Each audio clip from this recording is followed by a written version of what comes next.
অনেক জায়গায় ধ্বংসের নিশানা পাওয়া যায়। ভূমিকম্প হোক বা সময়ের ব্যবধানে নানার কারণে হতে পারে। এই ইটগুলো দেখছেন ভেঙে পড়ে গিয়েছে, দেখেই বোঝা যাচ্ছে এত বড় মসজিদ আমার জীবনে আমি কখনো দেখিনি। কি নান্দনিক স্থাপত্য আর বিশালত্ব, অবাক হতে হয় এর প্রাচীনতায়। যে কারুকার্য খচিত আর যত পাথর ব্যবহার করা হয়েছে আর যত সুন্দর করে তৈরি করা হয়েছে, সত্যি একেবারে চোখ ধাঁধানো। বন্ধুরা, আমরা চলে এসেছি আদিনা নান্দনিক স্থাপত্যের কাছে। এখানকার সবচেয়ে বড় যে স্থাপনা বা নিদর্শন সেটি হচ্ছে আদিনা মসজিদ। এত বড় মসজিদ আমি অন্তত জীবনে কখনো দেখিনি। আপনারা যখন মালদা ভ্রমণে আসবেন অন্তত একবার আদিনা মসজিদ অবশ্যই একবার হলেও ঘুরে দেখবেন। যদি না দেখেন তাহলে মালদা ভ্রমণটা একেবারে বৃথা হয়ে যাবে, কারণ এত বড় একটি স্থাপনা সেই সময়ের দেখা উচিত।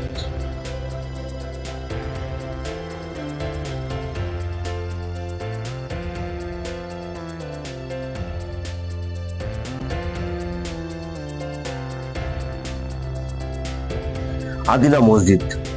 আদিনা মসজিদ ভারতের পশ্চিমবঙ্গে মালদা জেলায় একটি প্রাচীন মসজিদ। এটি ভারতীয় উপমহাদেশে এই ধরনের বৃহত্তম স্থাপনা এবং এটি বাংলা সুলতানি আমলে সিকান্দার শাহ কর্তৃক রাজকীয় মসজিদ হিসাবে নির্মিত হয়েছিল, যাকে ভিতরেই সমাহিত করা হয়েছে। মসজিদটি প্রাক্তন রাজকীয় রাজধানী পান্ডুয়ায় অবস্থিত।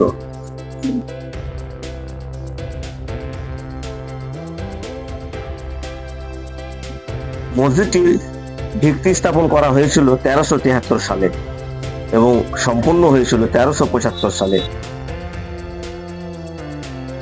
বিশাল স্থাপনাটি দামেস্কের উমাইয়া মসজিদের হাইপো স্টাইলের সাথে সাদৃশ্যপূর্ণ, যে স্টাইলটি নতুন অঞ্চলে ইসলামের প্রবর্তনের সময় ব্যবহৃত হয়েছিল। 1353 এবং 1359 সালে দুইবার দিল্লি সালতানাতকে পরাজিত করার পর প্রাথমিকভাবে বাংলা সালতানাত সাম্রাজ্যবাদী উঁচা আকাঙ্ক্ষা পোষণ করে। আদিনা মসজিদটি 1373 সালে চালু করা হয়েছিল। আদিনা মসজিদ প্রাঙ্গণের ভিতরে ছবি তোলা বা ভিডিও করা নিষেধ, ক্যামেরা বা মোবাইল নিয়ে ঢুকতে নিষেধ। তাই ভিতরের ছবি বা ভিডিও কোনো কিছুই করতে পারেনি, তার জন্য দুঃখিত। আপনাদেরকে বাইরে থেকে ভিডিও করে দেখাবার চেষ্টা করেছি যতদূর পেরেছি। ভিডিওটি এতক্ষণ ধরে দেখার জন্য আপনাদেরকে জানাই অনেক অনেক ধন্যবাদ, কারণ আপনাদের সাপোর্ট অনেক প্রয়োজন আমার।